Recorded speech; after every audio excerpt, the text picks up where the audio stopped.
Hey, everybody. Welcome to episode 20 of the Club Lorcana podcast. I'm one of your hosts, Jeremy Bertoni. With me, as always, Syed. And this is very exciting. This is our Set 6 set review episode. Yeah. We're talking about our top 10 cards. Top 10 cards. One thing that I want to talk about is like how we're going to review sets going forward and like what we think is important. One of the things that I see a lot are videos where somebody like clicks through all the cards in the set, like all the commons and uncommons, and then like they'll hit a bunch of like limited cards, basically like cards that are only good in draft, and they'll be like, this one's not going to see any play. And I'm like, well, then why are we wasting all this time? So I think our podcast, we want to really focus on like helping the competitive player make good competitive edge decks. And to that end, we've sort of compiled like a top 10 cards / top 10 things that we're like excited about putting in decks. What do you think of that? Yeah, I love it. I think that's the way to do it. So how do you want to do it? Do you want to just go right in there? We can start with the deck that we think is the most exciting. We can start with like the cards that we know are going to see the most play. What do you think? Yeah, not the deck, but the card. All right. Let's talk about the card that, well, first of all, I think our first pick for like card that's like maybe the best card in Lorcana, probably going to see the most play. I'm like definitely sure it'll see play, but maybe it's not the most exciting card. Let's talk about Sail the AZURITE Sea. Yep, that card's going to see probably the most play. Probably the most play. I think it's the best card in the game so far right now. It's not the best card. I think that in Magic, I made the... when the growth spiral came out, which is same thing as this card. Yeah. As what is it called? Azurite. Sail the AZURITE Sea. Sail the Azurite Sea. That's so much. Yeah. I feel like we got to come up with like a nickname. We could just call it Explore. Yeah, let's just call it Explore. you just Explore. But the non-Magic people are gonna be like, what is that? Sail the AZURITE Sea. STAS. Stas. Okay. All right. So Stas is a really powerful effect, but if you don't have like a direction in the deck, which I mean the classic direction for blue decks is Tamatoa. Right. Then it can be not that great. I mean, I just think we've been playing with like One Jump Ahead and Tipo, and in this game, it's so interesting how One Jump Ahead and Salia and Stas are so like similar. Yep. You know, this is like the best shell we've ever seen for this. We got to play a little bit. We played a couple of games with some of the new cards. Yep. And one of the things that happened in our game that I thought was really interesting is you were like, I'm going to shock your guy, and then you're like, actually, hold on. Or I'm going to fire the cannon at your guy. And then you're like, actually, hold on. I'm going to Stas and then fire the cannon at your guy. And we were like, whoa, you know, a whole new play pattern opened up because it doesn't come into play Exerted, et cetera, et cetera. It should have probably come into the play Exerted. I don't mind. I don't mind this being a strong card. It kind of has. What's exciting about set 6 is, you know, the game was sort of originally conceived as the first 3 sets. Mm-hmm. That was like the full game of Lorcana. So now we've like sort of doubled the first 3 sets. So, it's good for me that they haven't like power crept it out. You know what I mean? Like we're not playing cards that are like so much crazy better than the set 1 cards. In fact, some of the set 1 cards are still seeing a lot of play, right? Maui, Friends on the other side. Yeah, we kind of have the reverse problem. Where like maybe the new set's not exciting enough or not going to change enough. No, it's just that we already have an effect and we're just making that effect better for a deck that was already seeing the most amount of play. At this point, we got to just say Blue-Red is seeing the most amount of play out of any deck. And one of its cards that had a downside to it now is all upside. That's true. And I mean, how often were you playing against Blue-Red and you were like, man, almost every card in their deck is a hit because they've hit like 12 ink or whatever.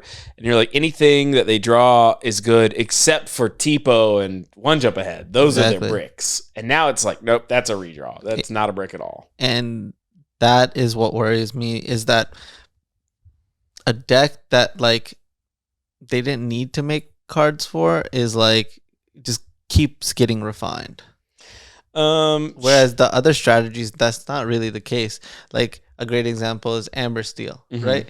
What 1 drops or 2 drops or 3 drops are getting like a strictly better version of a card that already existed for that strategy? Are we getting a better Aerial? You can't really get a better Aerial. Aerial was in our Power 9 in like one of the first episodes that we talked about. Yeah, and I mean we were right about that. I mean, because you can't really get better than it. Exactly. So I mean we should talk about like our uh, we could be like, okay, queen, right? Like we have queen on turn 1, shift queen on turn 2. We're talking Yeah. about the amber queen. We're not getting upgrades to that. How many more shift 2s like shift for 2 on turn 2 have we got? Not very many. Exactly. Which I would have assumed that we might have gotten more because we already had pre-existing shift cards before. Oh wait, big upgrade shift on turn 2 is Diablo. That's true, but different color. I'm talking about Amber Steel as like one of the primary decks. Sure. Right?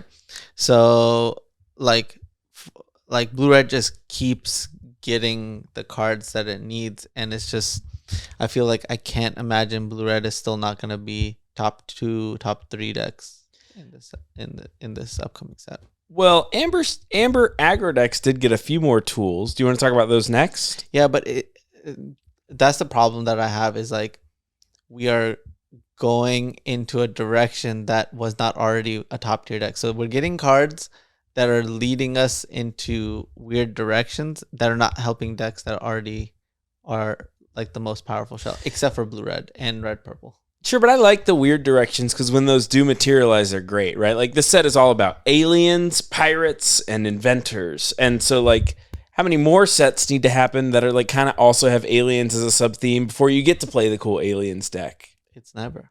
It could happen. You know, I want to play the aliens from Toy Story. Happen. The claw. Never going to happen. It could. Hold on. It definitely could happen. Nope. Never gonna happen. What are you talking about? Like, I'm positive. What if the next set's just all aliens? Doesn't matter. Okay, great. Doesn't matter. There's never going to be an aliens deck. Yeah, it's just tribal's not. It needs so much more support. It needs because it needs to catch up on like 5 or 6 sets of like just pure dominance and refinement of the strategy. You know, from just like so the thing kind of going on with Lorcana right now is that every color combination is that's what the deck is, right? So like green steel isn't like green steel inventors or green steel aliens. It's like green steel. No, these are the good green steel. Like let's get serious. These are the good green steel cards. You can say green steel is discard. Yeah, because it's built around Prince John. You could say it's green steel Prince John discard. Sure, but for the most part, that's just like the only way to build that color combination. Not true. That was one of the most difficult decks I've ever had the privilege of building. The reason why is because if you get a couple of the cards wrong, the deck looks so bad that you cannot play it, right? So until we got to this core, I want to say 54, 52 cards, the deck was completely unplayable. Okay, what about red purple? That's a little easier. Yeah, I mean, red purple is still what it is from set one. Set 2 mostly, right? Set 2 is when we got like the rabbit and the fox. Yeah, but I mean, still, it was a mid-range strategy with Be Prepared. It was like a full control strategy to be prepared. We used to play the mirror. Exactly, but it was only a control because of the mirror. Right. You know? Oh, yeah, the mirror would go on forever, and then we had to loop brooms to win. Exactly. I mean, that was horrendous. It was not good gameplay, but it was also like sort of half a card game. It sort of reminds me of the new Pokemon app that just came out where we're all kind of playing only one set. And there's like really only like 2 decks you can play. I like that. I mean, it's like it's interesting and it's getting people introduced to everything, which I think has set it up to hit a home run. Are they gonna hit the home run? I don't know. Zan, this was supposed to be my like happy, fun, we talk about a bunch of different cards podcast. So let's go to the next card. All right, let's do the next card. All right, I started with Sail the AZURITE. See, you talk about number 2, and then like why Lilo. Do you know the second part of Lilo? Lilo? Okay, so Lilo is a 2 mana 1/2 that quests for 2 ink 1/2 that quests for 2. Yep. And it has an ability on it that says at the start of your turn, if this card is in your discard pile, you can play it and it enters exerted. Okay. Yeah, that card is, I think, really good. Okay. But of course, we're gonna have to see how it plays out. Honestly, like there's a lot of stuff in this set where we haven't seen it. Like you need to play it in order to like see how good it is. On paper, this seems really powerful. But of course, it enters exerted, so someone can just keep banishing it. Sure, but it's hard to just keep banishing it for free, right? Like if they're turning their character sideways and you're doing 1 damage to them every turn, they're also not questing with those characters, so that might be like worth doing, right? Like if you're an aggressive Amber deck and just in the late game, every turn you're paying 4, and you're like top decking. So you pay 4, you get the 2 Lilos back, and then you play whatever you draw. Yep. Instead of them potentially getting over you and getting ahead by questing, they like now have to always kill your Lilos, which is slowly depleting their character's health. No, I completely agree. And I think that's really good. And this could actually be a strategy that Amber Steel, Whole New World Songs uses to win, right? Because you don't mind discarding this card. And the thing when I first heard about this card was I thought that it was uninkable. No, you can ink it. It's a card you can ink. Well, I like that you can ink it because it might be the biggest mistake you made. All game? Yeah, because it's a card that could have come back 100 times. Right. So Lilo, possibly good in yellow steel, possibly good in yellow purple. I think yellow purple is a deck that could really come back for this set. Yeah, I mean, I showed you a list right before this. Well, you went. Come on, man! They didn't know that. That could have been my idea. Yeah, I'm sorry. You can't take my idea for your idea. I said it first. Okay. Okay. Yeah, I mean, I think it's a cool deck. I mean, aggro decks are really cool. I think that you can think about this card is what we mentioned before, which is if they're taking a character to banish your character, they're not gaining lore. And that needs to be taken into consideration when we are building an aggro strategy. Because in this game, it's much harder to get like a perfect aggro deck. Yeah. It's tough. There's lots of good variables. So what with the yellow purple deck, the version you were testing, it had also the new Madam Mim. I don't want to talk too much about it, but basically we just want to go balls to the wall. Yeah. You just want to go crazy. All the things that can gain you lore, it's basically like a burn deck. Yeah, because this format is going to be my Continentals format. Oh. Right? And so I will talk about cards that I think are good and strategies, but going into a specific deck that could be, the deck, we should refrain from that. So one thing I want to go for our next card, you mentioned in the last card that like there's a lot of effects in this set that we're like not really going to know how good they are until we test them. Yep. I think the most emblematic of that effect is probably the new Tiana. So let's stick with Amber for a little bit. I want to talk about the new Tiana. Yeah. I'm actually gonna like get up to read this card because it's always like pretty confusing trying to read it. So this is a 3 ink uninkable 1/4 that quests for 2, and it says, hold on. Whenever a character of yours is challenged while this character is exerted, that character gets -3 strength unless their owner pays 3. Yep. So I'm gonna say it again. Okay, go ahead. So whenever a character of yours is challenged while this is exerted, so this is already sort of quested, and then they're attacking one of your characters. It could be this Tiana, it could be one of your other characters. Yep. Their guy gets smaller unless they pay 3. Yeah. I think that's a cool effect. And I think that it is probably going to see a decent amount of play, but we got to test it. I mean, I kind of have no idea. It might just never matter at all. I mean, Jeremy, as a person who plays a lot of red purple, a lot of rush characters, let's say you have this character on the field. What would it take for a fox with rush to take it out? The fox with rush. So the worry that I have is that since you're playing this in presumably an aggressive deck, the fox comes in, it kills a Maleficent or whatever, not worried about the Tiana, and then next turn I can just pay 3 for my fox to kill the Tiana. Or, I mean, this is kind of not fair to say to everything, but it is kind of fair to say to this, because if you like quest with just with all your guys because you think Tiana's going to save it, and I have a board at all, then suddenly you're very vulnerable to a brawl. Obviously, everything kind of dies to brawl when it's really small, but this is almost worse because this could die to brawl, and that kills all your other guys that you're planning on living because I would have had to pay 3 for all my stuff. Yeah. So this is Medusa. Or Medusa.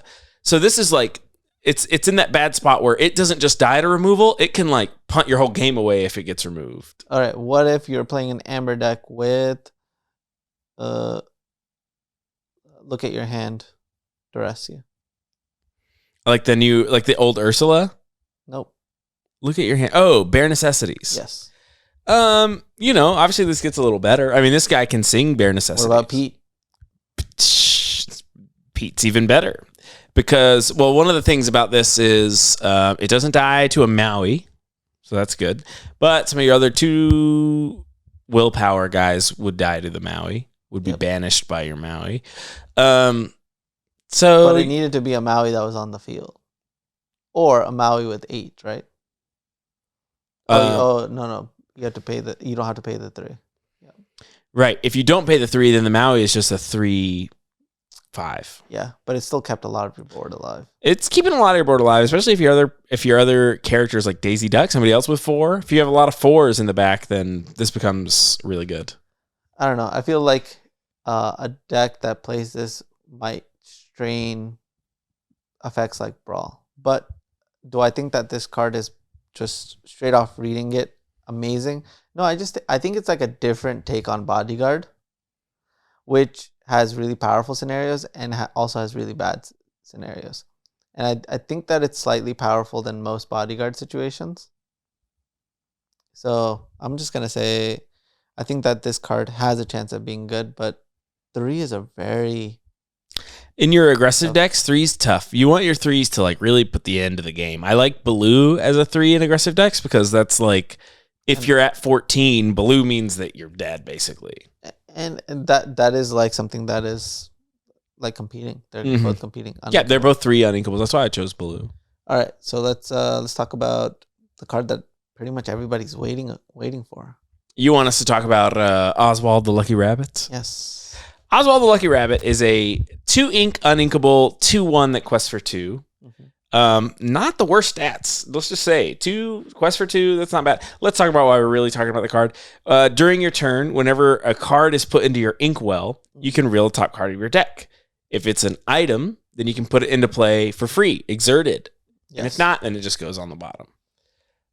This card is obviously extremely powerful. Maybe the first card in Lorcana, aside from Diablo, that is just like, forget about paying ink for your cards. You're getting stuff for free. Yeah. I think that this card introduces some not good things for the game. This is a casino card. If you high roll, you could win the game on the spot. Also, I feel like when they've had strong effects like this, they've usually cautioned by saying like, oh, it needs to be 5 or less. Right. 4 or less. If you think about Robin Hood from the last set, it was like whenever it quests, look at the top 4, you can play an action. If this Oswald is just going to cost 2 and let you do it whenever you ink, I'm really surprised that Robin Hood cared about 5 or less. Yeah, I think that they really wanted a item deck to, like, all-in item deck to pop off. But this card is only going to get better with time. If it's not like creating some busted stuff right now and is just potentially just automatically winning, it will do it in the future, right? It's like Ariel, where eventually you'll have good songs to pair with Ariel and it'll be like God tier, right? It's been instrumental in Amber Steel and Amber Emerald, right? Those are 2 crazy, like those are 2 decks that have won quite a lot of tournaments and DLC spots. So you and I have played with this card a little bit. We've practiced a little bit with it. We had it paired with Chicha, and those 2 were going crazy together. They were going crazy together.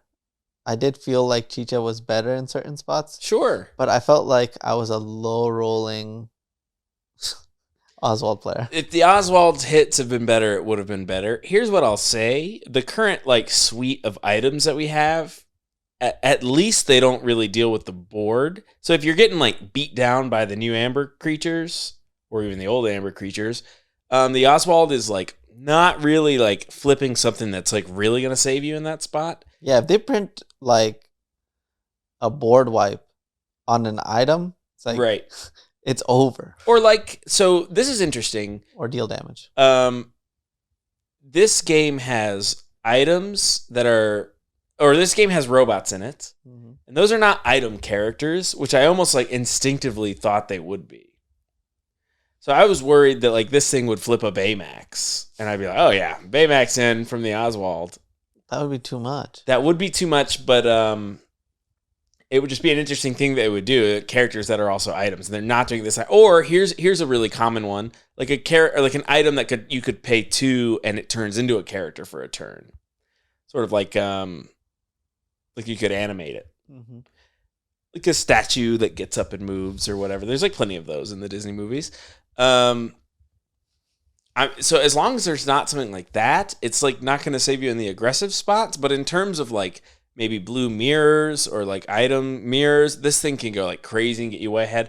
Obviously, there's like combo potential, right? We have like hypnotic deduction, which is a card that lets us draw 3 and put 2 cards on top. You could put, for example, a lucky dime on top and then play an ink and then flip the lucky dime into play. Yeah, I mean, that stuff has like completely hurt my mind trying to figure it out. Great. But yeah, it's interesting stuff, and like it's really powerful, but I feel like the same restrictions keep existing from set to set. Green blue still hasn't solved how it stabilizes if someone plays a Diablo on turn 1. Yeah, and then if your green blue deck is very item centric, that's fewer actions you can play. So now you're not playing Diablo necessarily, or your Diablos are maybe like diluted, or it's like harder for you to have Diablo. So you can't even say like, oh, I'll just Diablo back. Like it might not work that way. Yeah, I mean, right now it feels like it's really interesting because I really want to go ham with hypnotic deduction and just put crazy items into play, but at the same time I'm like, how do I deal with my opponent's board? Like, yeah, you can Under the Sea, but by the time Under the Sea happens, my opponent might have 100 cards.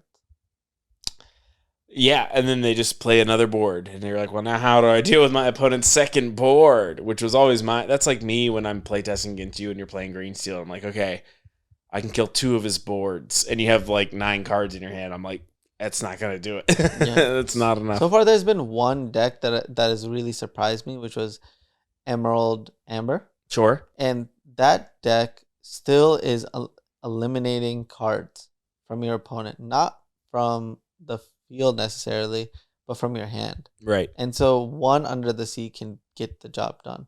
I have yet to see a deck be successful that is unable to eliminate your opponent's strategy.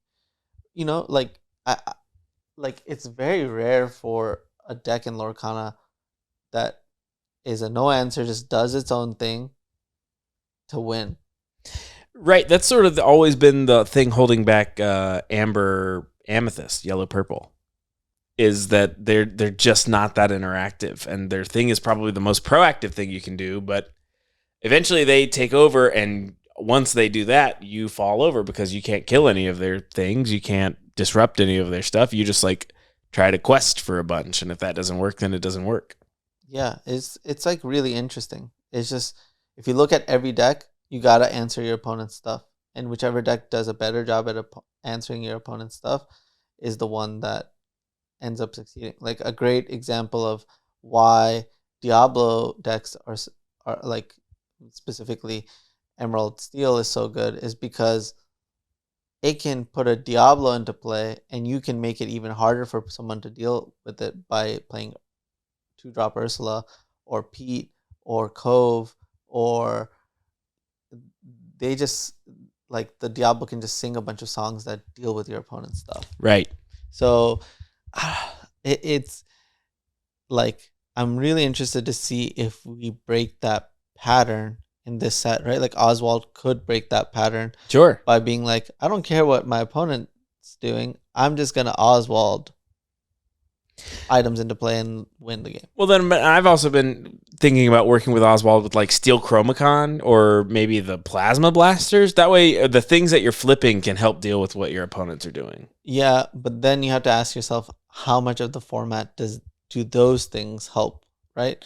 And if you think about any deck like blue red or purple red, how good is 1 damage every turn? It's not. It's mostly going to help you against like Diablos. Yeah, like.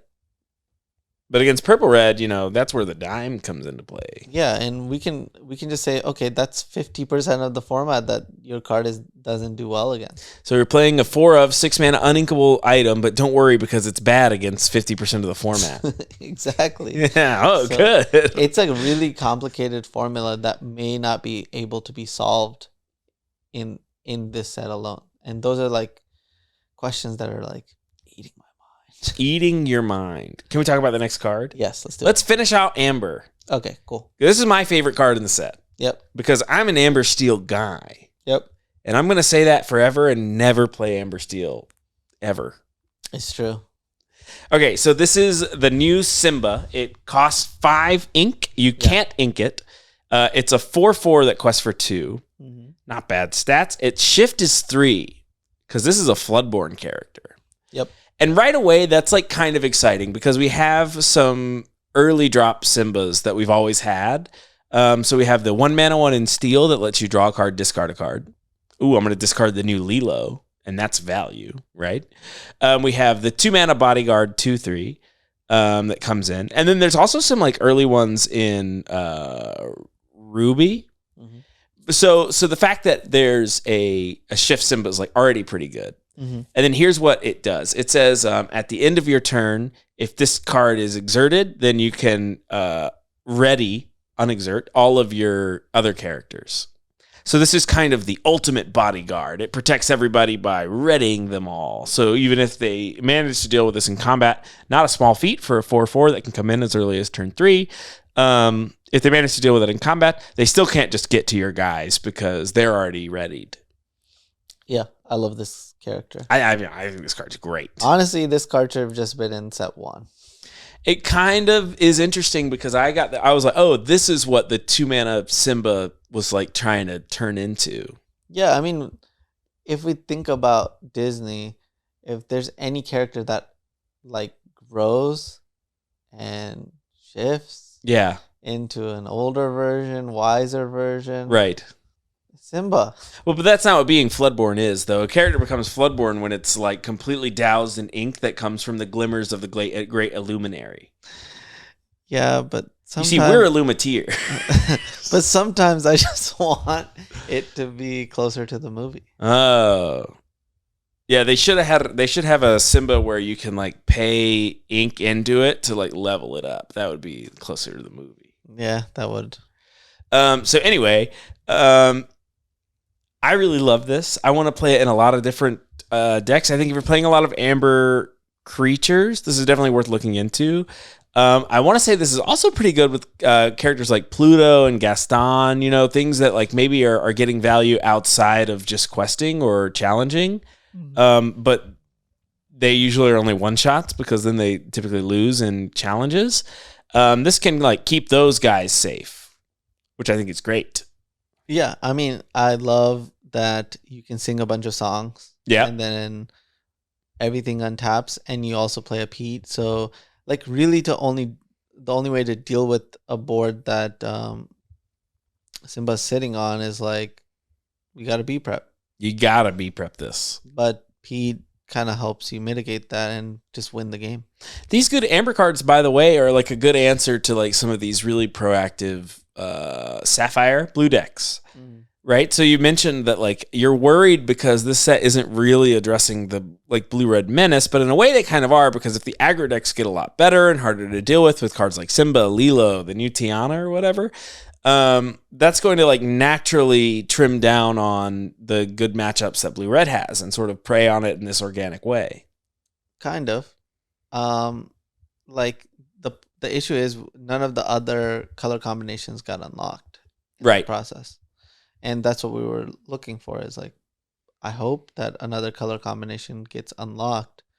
But yeah, it's just more refinement of color combinations that already exist. I'm not expecting all of the color combinations to get unlocked, but I am hoping that, it's closer to like 50% of them. Well, it's interesting because I think they might have relied on like some of the archetypes from this set to unlock some. You know what I mean? So like there's a lot of blue-green like inventors. You could sort of play a deck that is theoretically basically all the characters from the movie Big Hero 6. You can play our next card that we're going to talk about, Go-Go Tamago, and you could play some of the other one-drops and things, and then We Could Be Immortals. Then you would be in Sapphire and Emerald, and you'd be playing all these inventors. The issue is that deck's probably not going to be as powerful as any of the other ones. Exactly. And it didn't solve the issue of being able to deal with all of your opponent's threats. Right. You don't have to deal with the threats. You play We Could Be Immortals. All your guys have resist 6. You turn them all sideways. But this game doesn't work like I think that one thing that early on players struggle with is they just want to play their game. Yeah. Right? Instead of thinking about what their opponent's doing.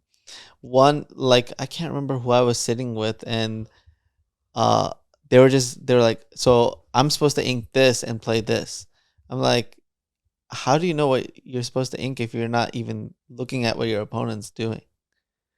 You know what I mean? At the end, they would just be like, oh, you have this. Okay, whatever. Like you have this on on my opponent's board. I don't even care what they're inking. But this game is all reactive. So, like everybody needs to learn to be reactive. Another thing that I experienced when I had food poisoning, I felt like I didn't have enough capacity to make decisions. So I remember I was like, oh my God, I'm in like so much pain. I'm just going to make my decision now. And I ended up losing the game because 2 turns later, when I drew something different, I wasn't able to adapt. Because you have to be able to adapt. I want to pull up these cards so that I don't have to get up to read them, because I have Go-Go Tamago mostly in my head, but I want to make sure I get it right because you know how it is. Yeah. So this is a 2 inkable 2/2 with evasive. Okay. So first of all, that's like not a bad rate. This is something that can like challenge a Diablo, and then it has like a kicker sort of clause. So, okay. So this is an aggressive card. It's slanted to be aggressive. This is one of the only Emerald cards that we have on our top list, by the way. When you play it, you can pay 2. So it's kind of one of these green cards that it has sort of like a base version and a version you pay for. And when you pay 2, you can gain lore equal to the damage on an opposing character. Okay.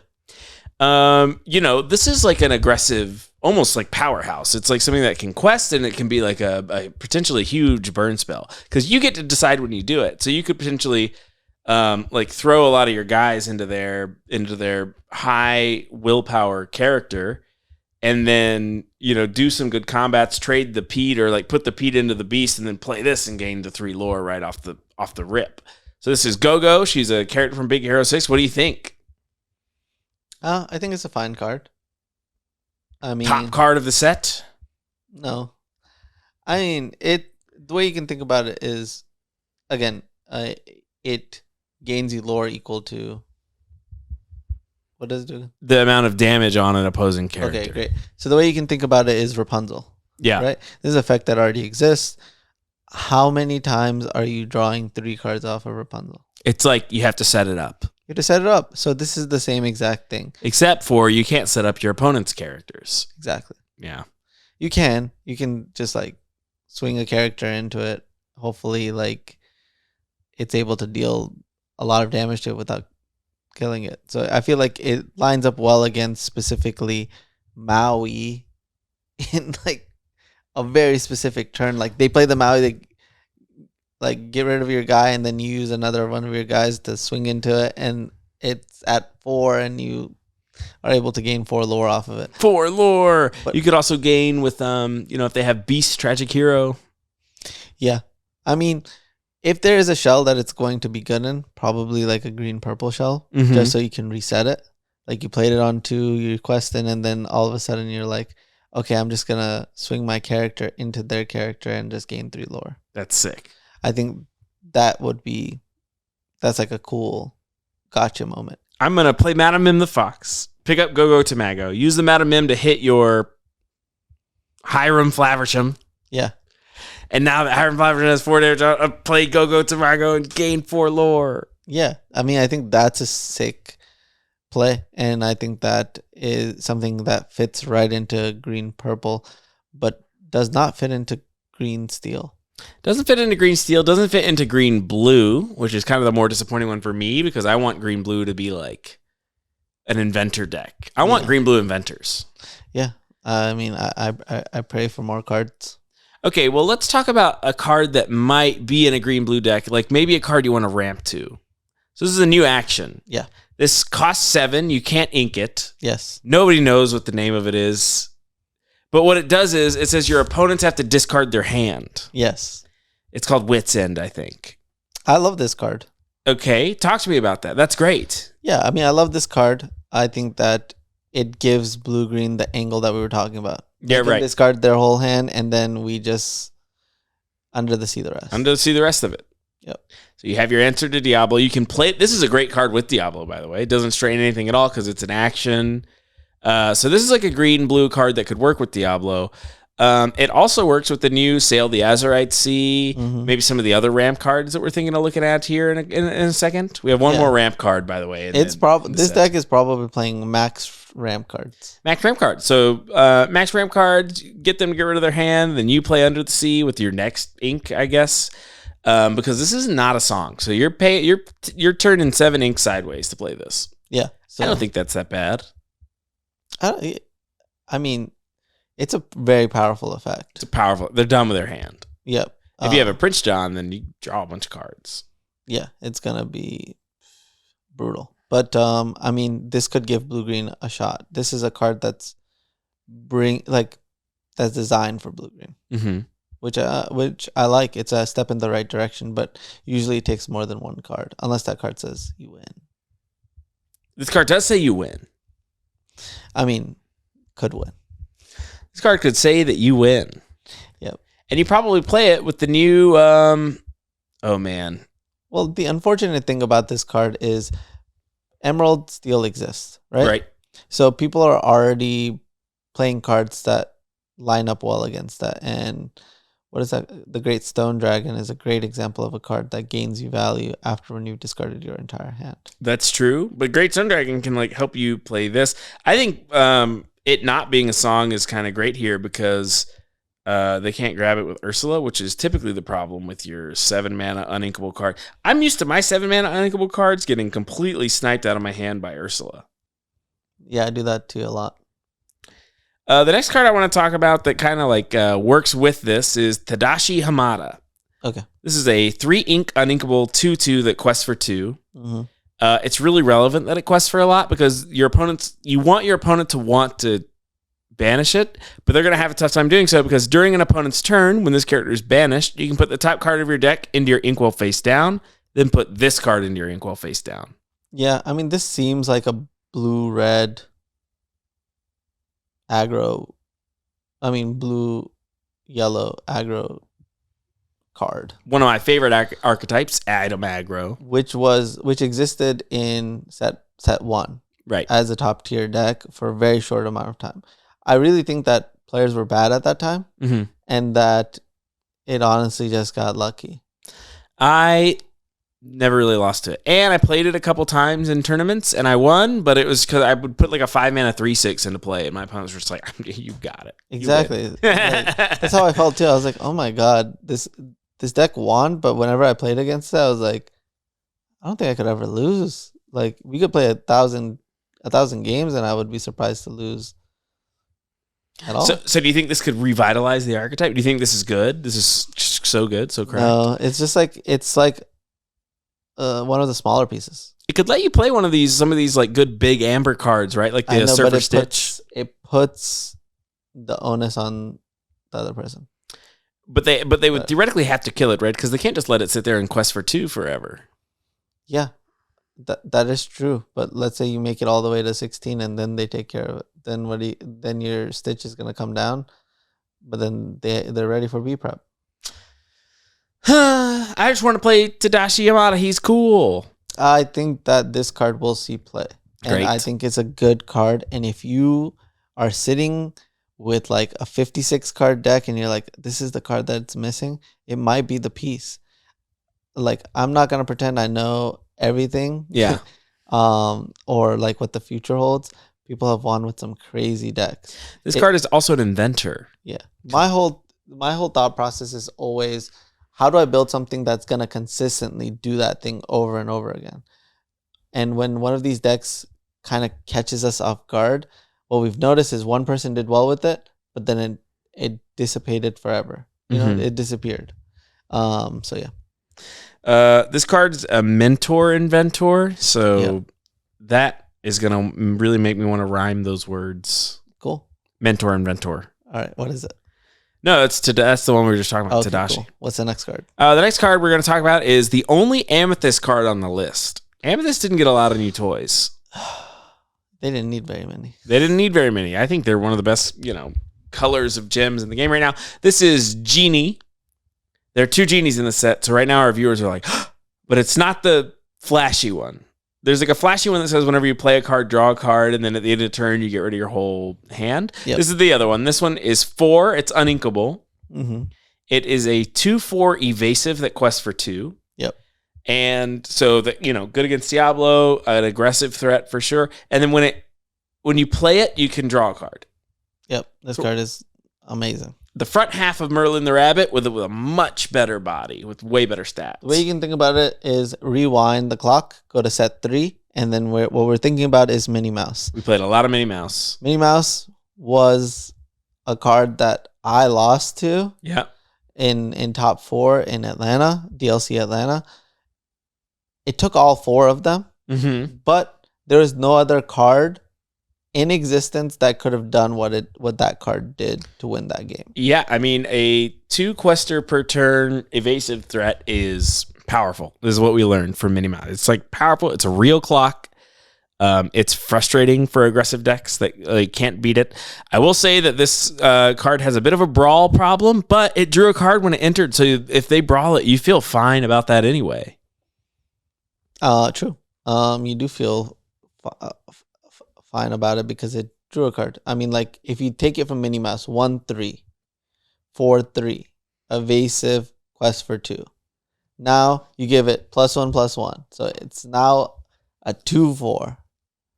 Evasive, quest for 2, draw a card. It didn't even need draw. Like, draw a card is what makes it like excellent. Makes it like it's gonna maybe replace some other cards. I honestly kind of wish it was inkable so people would ink it more often. Talk to me about what decks this could go in. I mean, red, purple. Red, purple. Do you think that this card by itself is pushing the deck to a more aggressive direction?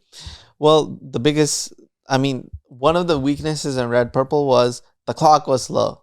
Mm-hmm. Right? And people try to put Minnie Mouse back into the deck in set 4 and set 5 to try to give it a faster clock. But now we have Flynn, Sisu, and Castle. So we have one of the faster clocks in the metagame. But it's conditional, right? Like, Flynn is conditional. Sisu is conditional because if they empty their hand, then they can kill Sisu. Banish Sisu easily. And then Castle is now conditional because there's so many effects that deal with Castle for free. Yeah, Hideaway, Cusco. Not free, but in a efficient manner. Deal with it efficiently. Exactly. So with this entering, like, I could see builds that are no longer playing Rabbit, that everything just turns sideways and just finishes the game quick. Kind of works well with one of our honorable mentions that isn't on our list, but is like kind of on our list. It's the 3-mana 3/3, the White Rose, that when it enters the battlefield, you gain 1 lore. Yeah, I mean, that's just gain 1 lore, but does that go in red, purple right now? Probably not. Probably not. It kind of takes its own sort of deck.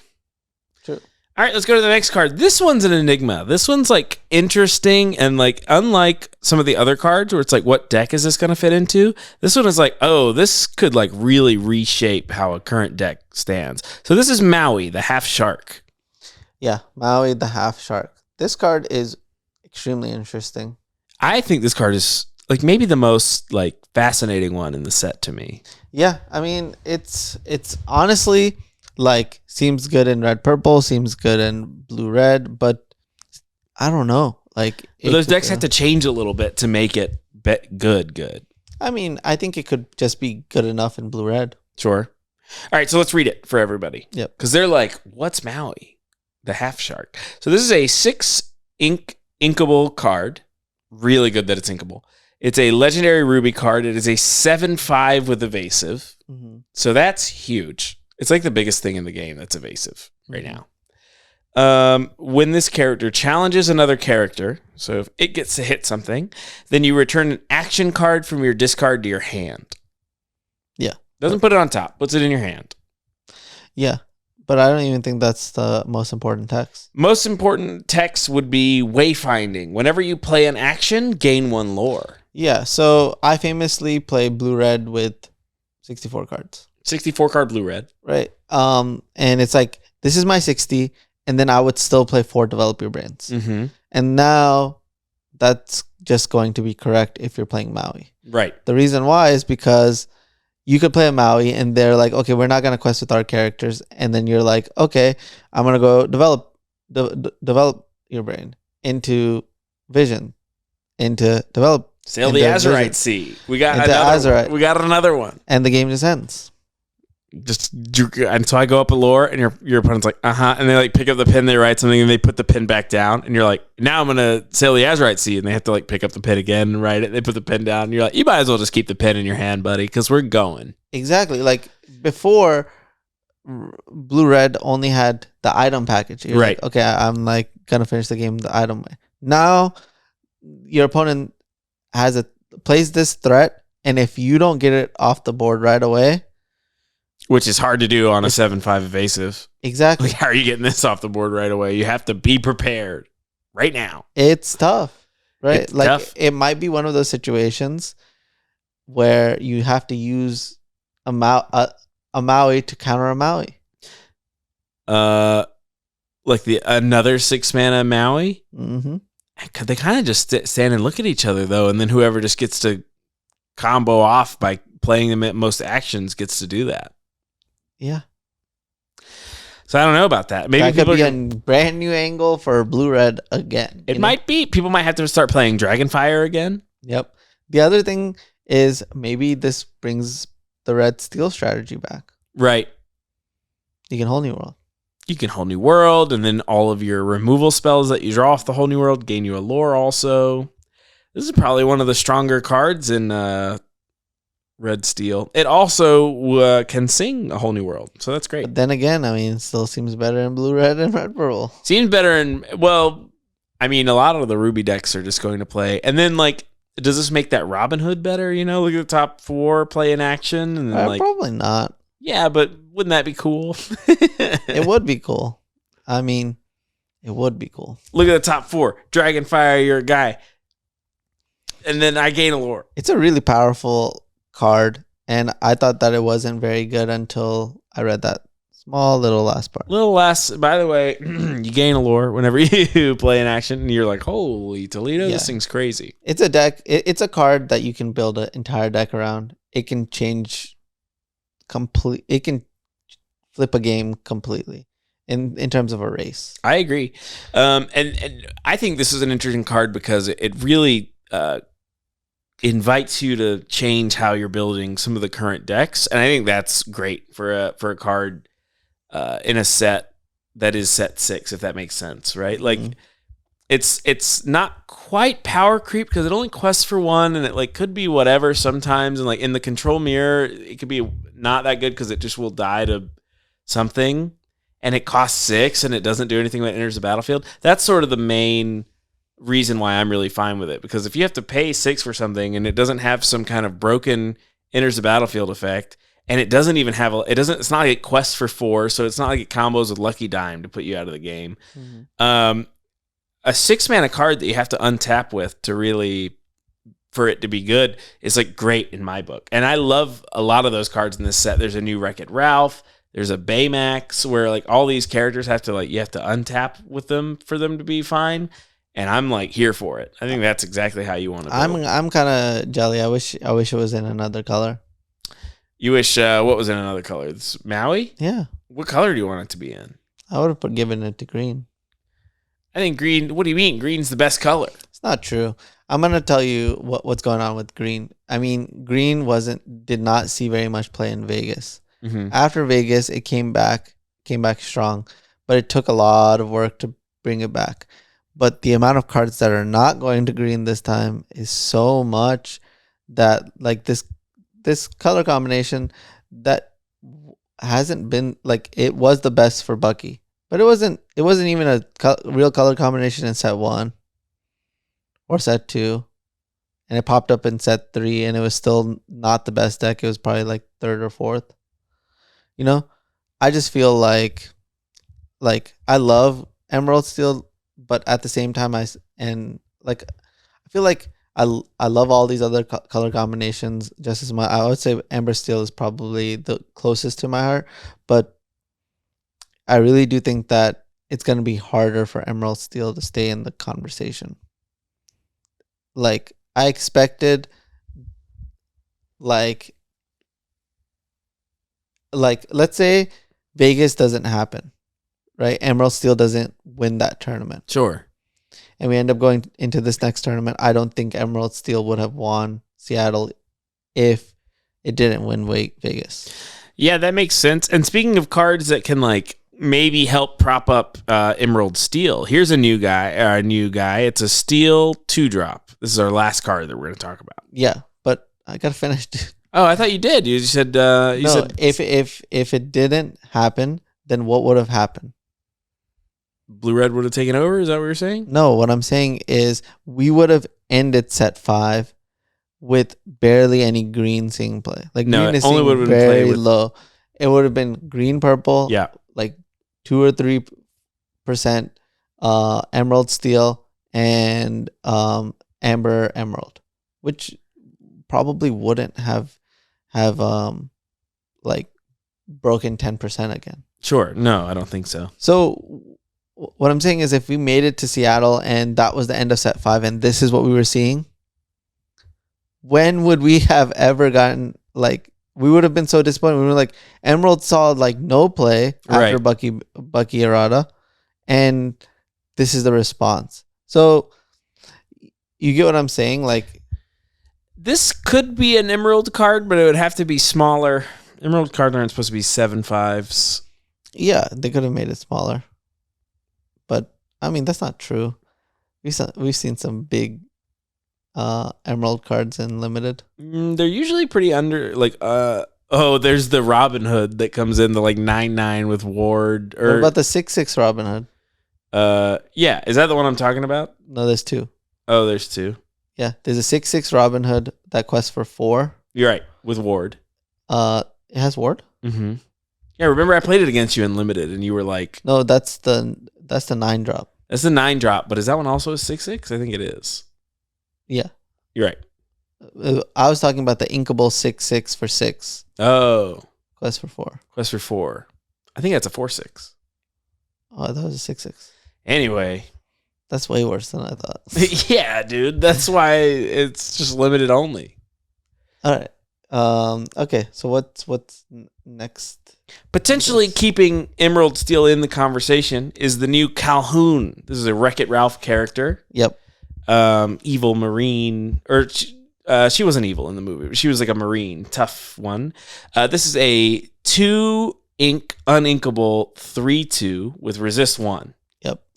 And then it says whenever it defeats another character in a challenge, you gain 2 lore. Yep. Card's insane stats. It's a crazy powerful 2-drop. It is, and it does a really good job at like holding down the board. Resist 1 can really make a character stick like past where you think it will. And this thing just trades up. It trades up on lore and into bigger creatures. This can really hold down a board. It's kind of like an improved Mr. Shmee. I agree. In a lot of senses. And so that's just why we're talking about it. I think it's like a good tool for steel decks to like not get outclassed by some of these other things going on. Yeah, I mean, I think it's a really powerful card. Again, it's not like perfect. It's not like a perfect upgrade. Like you can't ink it. Yeah, like Azurite Sea thingamabobber. Sailing the Azurite Sea is a perfect upgrade. What did we call that? Stas? Yeah. So it's not like Stas because, for example, if you're playing Amber Steel, Rapunzel is not great with this card. Right? But it's a really powerful card for, let's say, Blue Steel, right? Which needs to hold down the fort. Yeah, it's just... they were playing Argus. This is way better than Argus. Exactly. So it's like an upgrade for certain decks, but not across the board. Great. Whereas, like, I would say Genie would be great in almost every Amethyst deck in the game. I mean, what else do you want? It draws a card. You can't do better than that. Exactly. That's what I'm saying. Like Blue got a card that draws a card. Purple got a card that draws a card.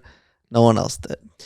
So that wraps up the cards that we like wanted to get out of the way, talk about in the podcast. These are cards that we think could like really impact the metagame. Before we go, Zan, any honorable mentions? Anything like in the back of your mind that you want to talk about for the card game? I mean, I might be coming to Paris. You might be going to Paris? Yeah.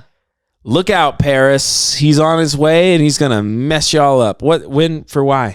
For the Continental. You didn't qualify. I'm gonna try to play in the last chance qualifier. Don't you have to? Okay, great. Yeah. Well, I'm gonna find out tomorrow if I get a ticket. Sure. So, that's exciting. I'm excited to hang out with the European players.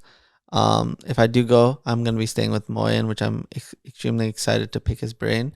Got to do a little bit at Seattle, and I'm looking forward to doing it again.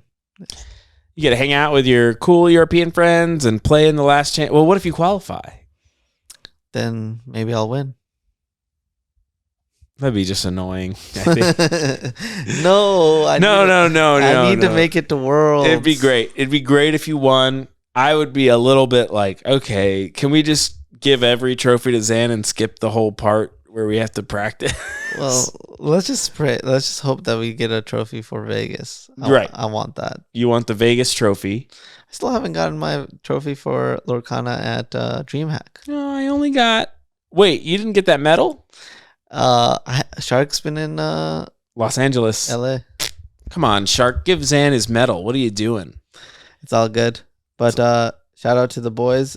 And where can they find you, Jeremy? All right, you guys can find me on Twitter at MoxJeremy. It stinks because I'm doing a whole election coverage show for my job at Hit Network tomorrow. So, but I don't really want to push that because it's what I do for work, and it's like So I'm doing election coverage, and I'll post about that on my Twitter if you're following me. And yeah, that's where you can find me for now. Cool. Well, you're already here. Thank you guys for tuning in, and we'll see you guys next week. All right. Bye. Peace.